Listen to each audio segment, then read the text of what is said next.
Welcome to Q&A practice. We'll start out with the plaintiff attorney. Ready? Here we go. Is this the intersection where the Shell gas station is on one side and the Mobil gas station is on the other? Yes, it is. And where on this picture is your mother's apartment? Here. That building, and that's a tower. And where is the parking lot in which you met the defendant? Here. Okay, you've circled what appears to be a parking structure. That's the second main building on the right. Yes. Why were you meeting with the defendant after your birthday? He was meeting with me to purchase some marijuana. And was he with anyone? Yes. Who? Diaz. What happened when you guys met? He was in, I believe that day, he was in Diaz's BMW. I went downstairs. I met up with him inside the car. I was with my twin brother, Stephen. I got in the car. The defendant was driving. Diaz was in the passenger seat. We had talked very shortly. The defendant handed me some money, and I left the car to go grab the marijuana. And you went to somebody else's car to do that? Yes. Did you get the marijuana? Yes. Did you come back? Yes. What happened? Can you repeat that? What happened when you got back? When I got back, I put the marijuana in the Diaz's car's trunk, and then I talked to the defendant very shortly. I don't know, he wasn't actually talking to me much. I was trying to get into a deeper conversation with him, but he said he was in a rush, and I asked him about the gun, and he gave me another excuse on why he didn't bring it that day. And then I remembered Diaz saying, oh, we're in a rush. So I only talked to him for a little bit, told the defendant, I loved him. And then I got out of the car. Did he say specifically why he didn't bring the gun? He just came up with an excuse, said he was in a rush, he was driving fast, he didn't want to be speeding. Do you believe that? Did you believe that was the reason? I just took it as another excuse, so I don't know. Did you continue to communicate with him into the weekend before the marathon? Yes. How? The defendant's cell phone had been turned off, so I reached out to him on Twitter. So you communicated with him through Twitter, social media, and where were you during the 2013 marathon? I was at my friend's grandmother's house. Had you ever spoken with the defendant before about the marathon? Yes. When? Sometime before the marathon. I know that the defendant and my brother went to the marathon in 2012, I believe. Do you remember what conversation you had with the defendant about it? No, I don't remember the conversation in the detail. No. When did you first see pictures of the defendant after the 2013 marathon? That Thursday night, April 18th, I believe. Do you remember what photos they were? Yeah, they were photos of him at the Shell gas station. Asked to pull up Exhibit 750. Do you recognize? I think this is an evidence, Your Honor. Do you recognize this photo with the exception of the circle? Yes. And who do you recognize in the photo? The defendant. Now the person who's circled, did you ever meet that person before? No, I have not. Did you ever speak with that person before? No, I have not. The sweatshirt that the defendant is wearing, had you seen him wearing that sweatshirt before? Yes, I have. Go to Exhibit 751. Sorry. Is that the Mobil station? Yes. 749, please. And again, I'm circling this person. Is that the defendant? Yes. Do you see what he's carrying? It looks like Red Bull. Red Bull, the energy drink? Yes. What was your reaction after you saw him on TV? I was in a state of huge shock, disbelief, paranoia. What did you do? I did nothing. I just disposed of my phone. I was pretty shocked. I didn't really want to talk to people. I didn't really want to go outside. I stopped selling. So you described getting rid of your phone and stopped selling. Do you mean stop selling drugs? Yes. Marijuana? Yes. At some point later in 2013, did you start selling again? Yes. When? About the fall of 2013. And what kinds of drugs did you sell at that point? I started selling some cocaine, some Molly, prescription pills. Why did you expand your repertoire? That's just what my clientele had been asking for, so I had to accommodate my clientele. You said cocaine? Yes. Molly. What is Molly? A form of ecstasy. Ecstasy is the street name of MDMA. Yes. And prescription pills, you said as well. Yes. And did something happen to you in November of 2013? Yes, I was arrested at JFK UMass train station. For what? For possession of marijuana with intent to distribute. What's the status of that case? Pending. Did you post bond in that case? Yes, I did. After you got out, did you continue to sell? Yes, I did. What kinds of stuff? Same weed, same other drugs I was selling.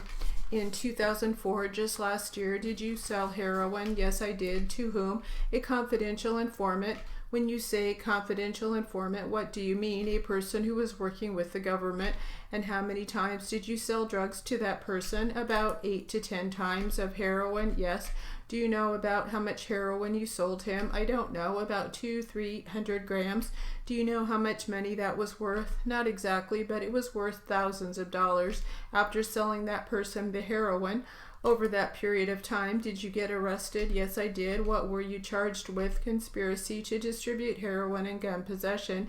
And is it the same gun that's up on the table? Yes, it is. Now, as part of your plea agreement, does it spell out what the maximum sentences are and the minimum sentences are in your case? Yes.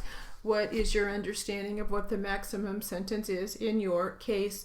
20 years max for each count, and I believe it's about 8 counts, so 160 years, about somewhere around there. And that's a statutory maximum. Yes. Are you familiar with the sentencing guidelines? Yes. And what are those? Sentencing guidelines are the guidelines. Depending on how much points you have of criminal history is what the judge usually does when he's deciding sentencing. And what is your idea of how much time you're looking at under the sentencing guidelines? Between 5 and 7 years. And is there a minimum mandatory sentence for you? Yes. And what is that? 5 years. How can you get out from that 5-year sentence? By cooperating with the government after you were arrested. Did the government show you video recordings of those transactions you made with the confidential informant? Yes, they did. Did you tell that person about the gun that you had given to the defendant? Yes. Why? I was just being stupid trying to show off. After you were arrested, did you in fact cooperate? Yes. And have you told the government about your drug dealing activities? Yes, I have. Did you tell the government about some of your suppliers? Yes. Did you tell the government about who you got the gun from? Objection, leading, overruled. Did you tell the government about who you got the gun from? Yes. Are there any promises that you've received as a result of your testimony here today? I've received no promises. I've just been told if I cooperate, give truthful testimony, the government will file a 5K1 motion. Now, with the confidential informant, did you also propose an additional business transaction? Yes. What was that? I discussed the possibility of whacking somebody, harming somebody. When you say whacking somebody, what did you mean? Getting someone potentially hurt or shot. And why? At the time I had been robbed by a former friend. I was very angry. I was saying things out of anger. And did you propose to actually pay to have the informant do that? Yes. Excuse me, Your Honor.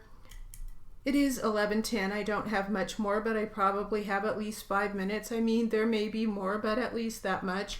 All right, we'll take the morning recess at this point. Just a few more questions, Mr. Silva, if you please.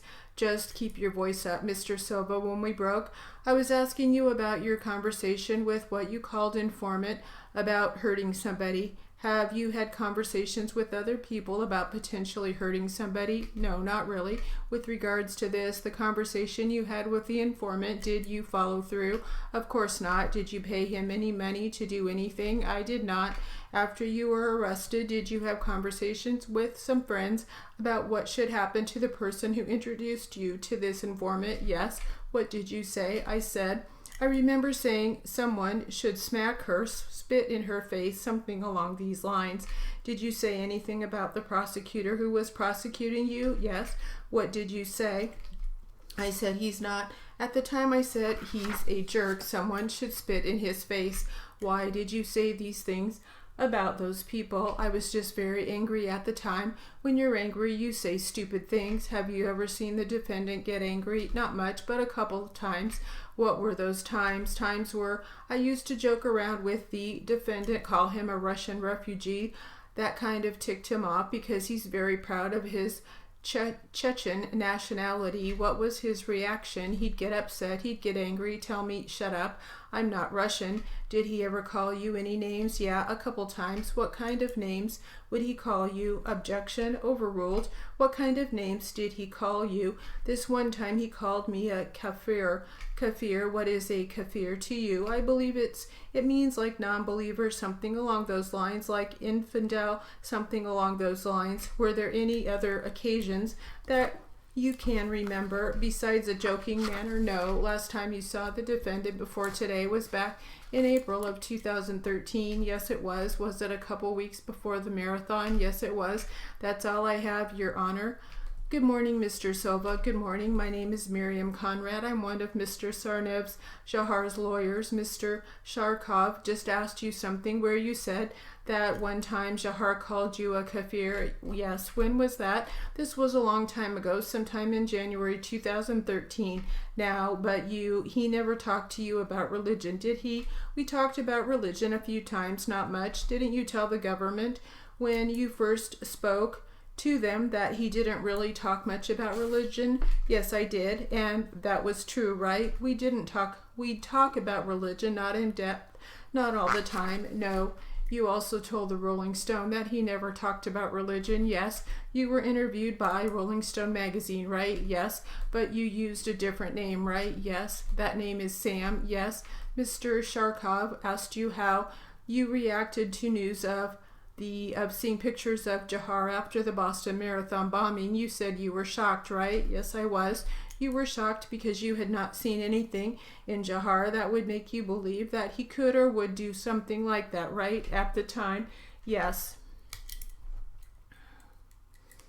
All right, and that will conclude our Q&A practice.